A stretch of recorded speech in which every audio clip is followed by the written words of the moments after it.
ગણેશ વિસર્જનને લઈને વડોદરાના ઇન્દ્રપ્રસ્થ યુવક મંડળ દ્વારા વિશેષ વ્યવસ્થા કરવામાં આવી છે. અહીં શ્રીજીની માટીની મૂર્તિઓનું ઇકો ફ્રેન્ડલી રીતે વિસર્જન કરવામાં આવી રહ્યું છે.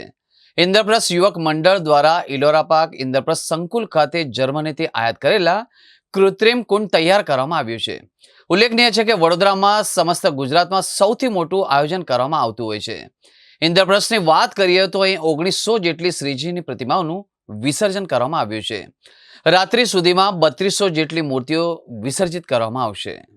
આજે અનંત ચતુર્દશી માટે ઇન્દ્રપ્રસ્થ યુવક મંડળ દ્વારા છેલ્લા 5 વર્ષથી શ્રીજીના વિસર્જન માટે વિશેષ વ્યવસ્થા કરવામાં આવી છે. પવિત્ર નદીઓના જળમિશ્રિત પાણીનો વિશાળ કુંડ બનાવવામાં આવેલો છે, જેમાં શહેરના ગણેશ ભક્તો તેમના ગણેશજીનું વિસર્જન કરી રહ્યા છે.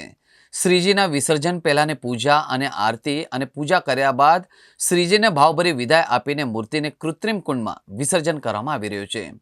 અહીં ફુલારમાંથી કમ્પોસ્ટ ખાતર પણ બનાવવાની વ્યવસ્થા કરવામાં આવી છે, તેમજ પાણીના ફિલ્ટરેશનની વ્યવસ્થા છે. વડોદરામાં પર્યાવરણ બચાવવા માટેના પ્રયાસોમાં ઉત્તમ ઉદાહરણ પૂરું પાડવામાં આવ્યું છે. ચાલુ વર્ષે ભારતીય આર્મીએ કરેલા ઓપરેશન સિંદૂરને યાદ કરીને અહીં ખાસ શક્તિ સ્થળ તૈયાર કરવામાં આવ્યું છે, જેમાં ભક્તો આર્મીને બિરદાવતા સ્લોગન પણ લખી રહ્યા છે.